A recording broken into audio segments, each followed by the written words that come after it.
The air feels still. You hear voices in the distance, but they sound muffled, as if someone closed the door to the world without warning.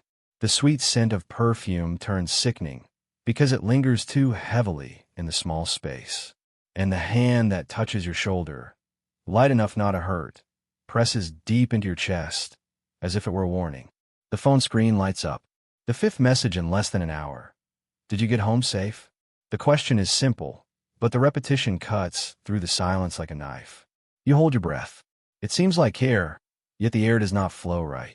Every affectionate detail feels like a reminder that someone is watching your every step.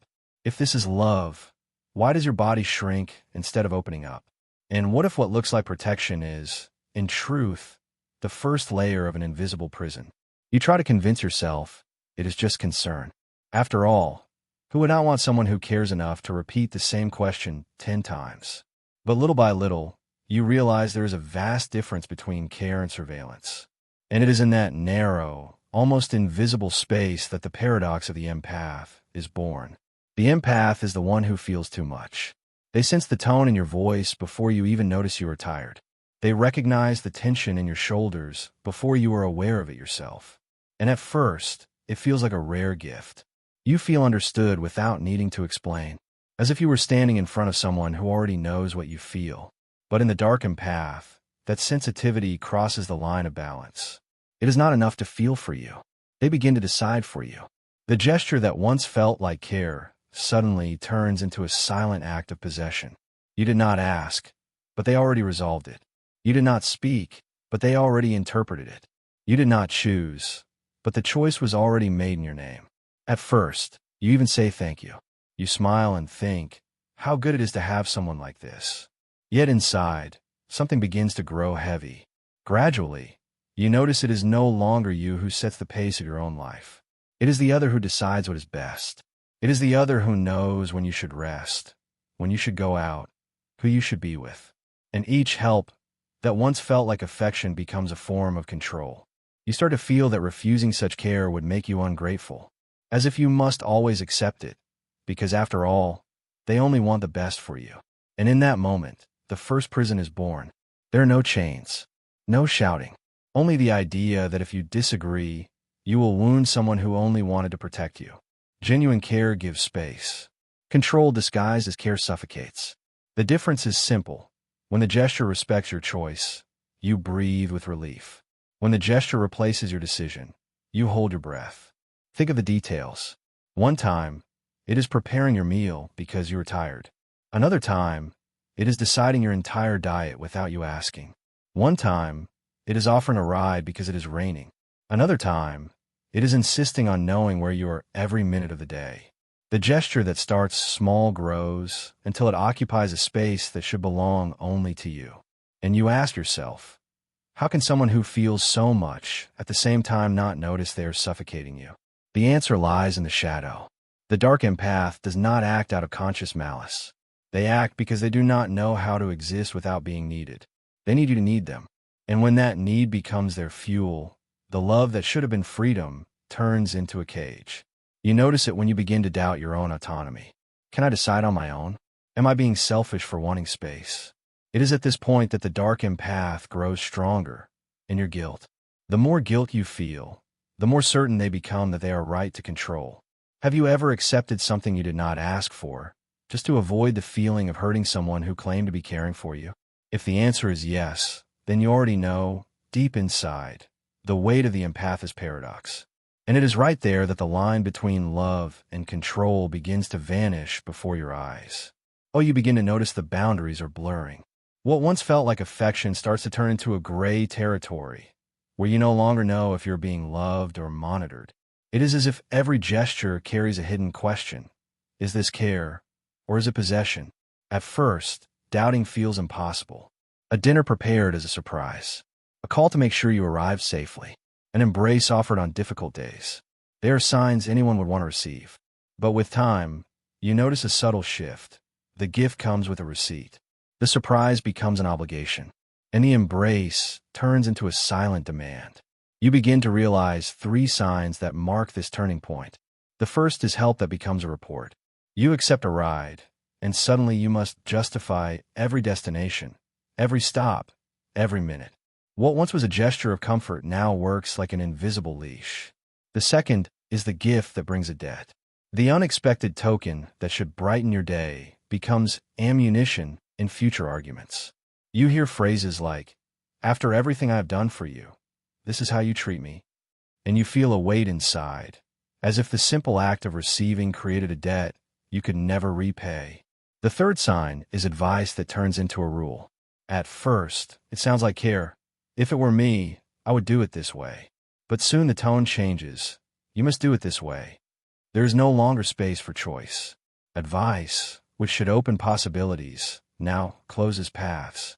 These three signs may seem small, but together, they change the way you breathe inside the relationship.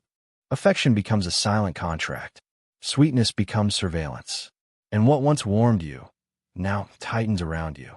You catch yourself thinking, am I being unfair for feeling bothered? They only want the best for me. And it is exactly that doubt that allows control to grow. Because the more you question your own limits, the easier it becomes for the other to cross them. True love leaves space for you to remain whole.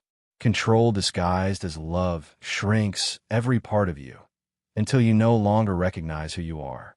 And in that process, the most dangerous thing is not the visible prison, but the silent self-deception, believing you are being protected, when in truth you are being shaped. Have you ever noticed how easy it is to mistake a tight embrace for a knot? The line between love and control does not snap all at once. It unravels into fine, almost invisible threads that you only notice when you are already caught in the web. And when you realize it, the question echoing inside you is no longer, is this care? It is, how far will this care allow me to exist? Have you noticed how control disguises itself as affection? But to understand why this happens, you need to step into a deeper place, what Carl Jung called shadow. The shadow is not a monster hiding outside. It is a room inside your own house, a space where we store everything we do not want to see in ourselves. Anger, jealousy, fear of rejection, all those feelings, when denied, are pushed into that dark room. And the more we try to pretend they do not exist, the more power they gain behind the closed door. In the dark empath, that room is filled with a silent fear, the fear of not being needed. On the surface, they appear as someone sensitive, willing to help, always attentive. But in the shadows, they carry a wound, the belief that without someone else's pain, they do not know who they are. And that wound turns into a hidden need, the need to keep you dependent. That is why so often they seem to act for your own good, even when you never asked. The decision comes ready-made, as if it were obvious you could not manage on your own. But deep down, it is not about your limitation. It is about their shadow, a void that only feels safe when you need them. Jung said that what we deny in ourselves does not disappear, it only gets projected onto others. The dark empath, who rejects their own anger and selfishness, begins to live those emotions indirectly. They convince themselves it is pure care, when in truth, it is their shadow acting to control. What they refuse to recognize in themselves, they place onto you. And that is how you find yourself trapped in a strange dynamic. The more they care, the less room you have. The more you try to breathe, the tighter they hold on. And without realizing, you begin to carry a shadow that is not yours. But here comes the uncomfortable revelation. It is not you who is wrong for feeling suffocated. It is not ingratitude. It is not selfishness. It is that by denying their own shadow, the dark empath hands it over to you. And you are the one who pays the price of carrying what they refuse to see. Now stop and think. How many times have you felt you were carrying an emotional weight that was not yours? That is the mark of the shadow. It does not announce itself, but it seeps in. It does not shout, but it decides for you. And when their hidden need collides with your guilt in saying no, an invisible weight is born, one that begins to deform the relationship.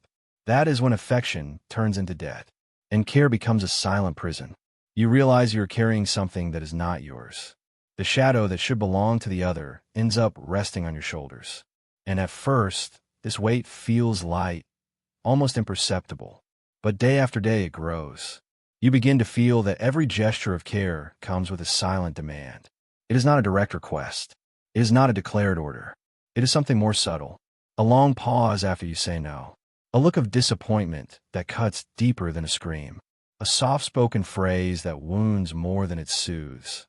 I only wanted to help. And suddenly, you find yourself forced to justify every decision, as if you owed explanations simply for existing. This is the invisible weight. It is not measured in pounds, but in guilt. You feel you owe something, even when you have done nothing wrong. And the more that feeling grows, the harder it becomes to breathe. There are 4 silent thoughts that begin to live inside you when you are trapped in this game. I owe something. I cannot disappoint. If I say no, I will lose their affection. Without them, I will fall apart. These thoughts are not yours.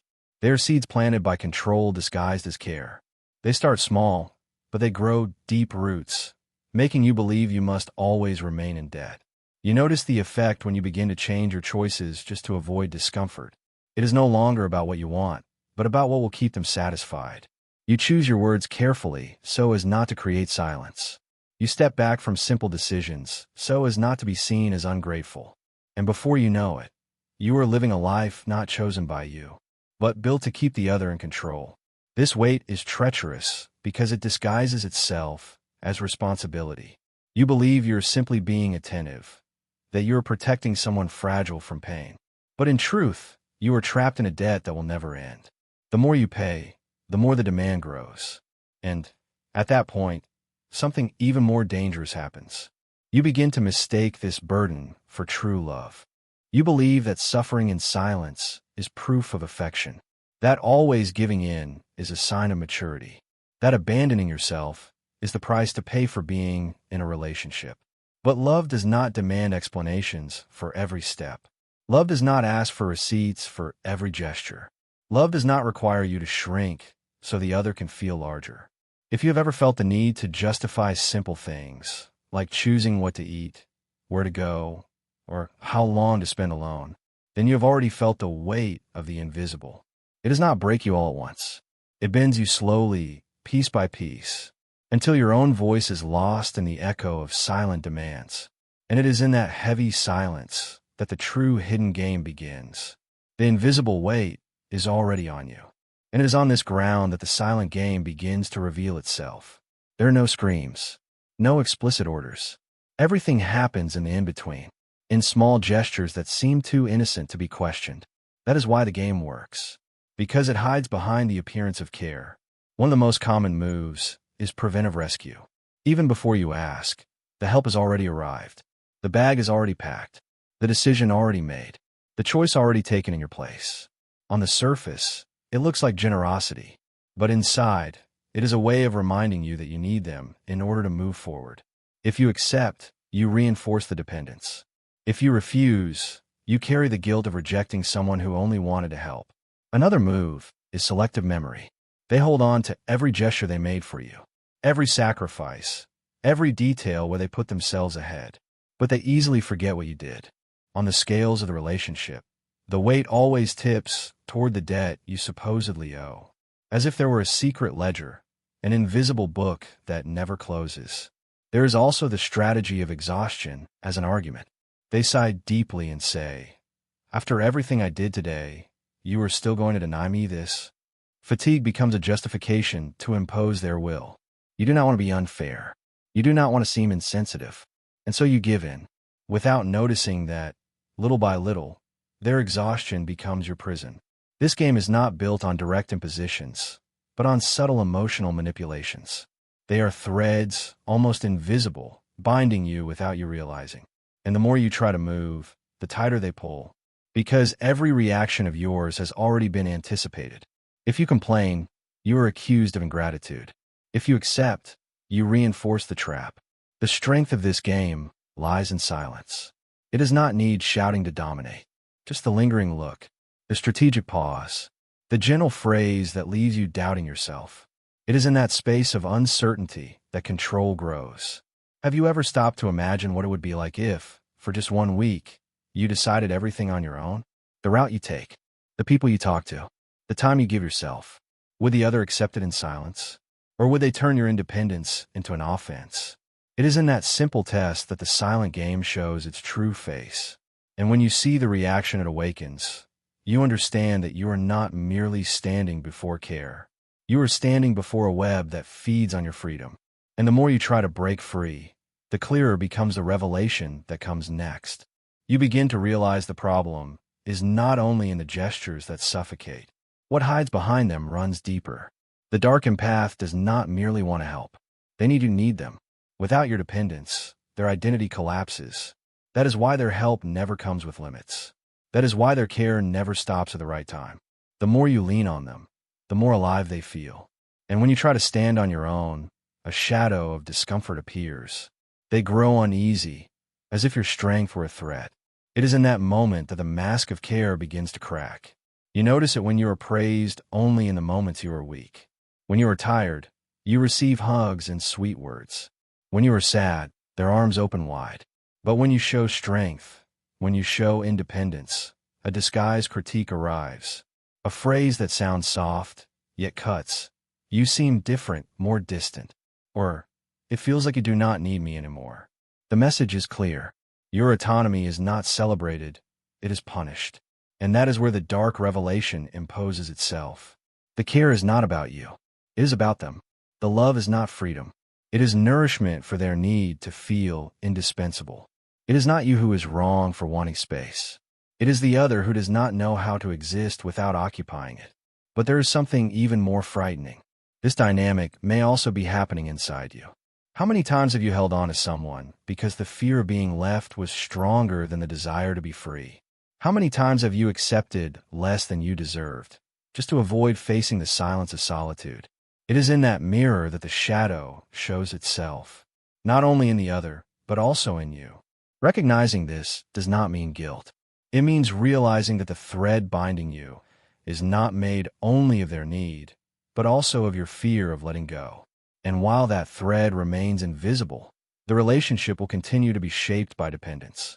The revelation is harsh, but liberating. You discover the prison lies not only in the other's control, but in your own difficulty in sustaining freedom. And when you understand this, you begin to see the hidden logic behind every gesture, every silence, every disguised demand. It is at this point that the cycle reveals itself in full. And the question that arises is inevitable. If this game always returns to the same place, how can you escape it without repeating the same steps? You realize everything follows a pattern. It is not random, not isolated gestures. There is a cycle that repeats, always in the same way. First comes the intense sweetness, affectionate words, doubled attention, gestures that make you believe that this time it will be different. Then, the boundary you try to set appears. A request for space, a simple no, a desire to choose for yourself. That is when the sweetness transforms. The affection fades, the silence grows heavy, and guilt creeps in like a shadow. You feel as though you have done something wrong, just for wanting to breathe. And when you give in, when you adjust yourself again, the affection returns, like a reward. This is the hidden cycle. Sweetness, boundary, guilt, reward. A silent loop that traps you without chains, always pulling you back to the starting point. But there is a way out, even if it feels too small compared to the trap. It begins with a simple no, sustained long enough for you to feel your own strength. A small boundary, but a firm one, is like a crack in the wall of this prison. And it is through that very crack that light begins to enter. Because when a no survives, you discover there is a space within you that no one can occupy without your permission. You remember a simple scene, a child holding a butterfly in their hands. At first, the touch is gentle, full of wonder. But as the fear of losing grows, the fingers close too tightly. And what was meant to be protected loses the ability to fly. The same happens with you. The care that should be shelter turns into a prison when it is burdened with fear. And the more the other squeezes, the weaker your wings become. Until one day, you decide to open the window. Not to escape, but to remember that love only breathes when there is space to fly. You understand now that not every embrace is a shelter. Some are chains disguised as affection. The signs were always there. The care that suffocates. The shadow that weighs. The cycle that traps. True love does not ask for receipts. It does not turn choice into debt. It does not feed on your guilt in order to exist. True love opens space, sustains your freedom, and celebrates when you grow. If this video spoke to you, remember, protecting your own mind is the first step to not being swallowed by the shadows of others. Here, you will find tools to see what is hidden and strength to break the cycles that imprison. Subscribe, share this content, and keep walking with us. Because every new step is another defense against the invisible games that try to hold you down. We will meet again in the shadows of the next hidden truth.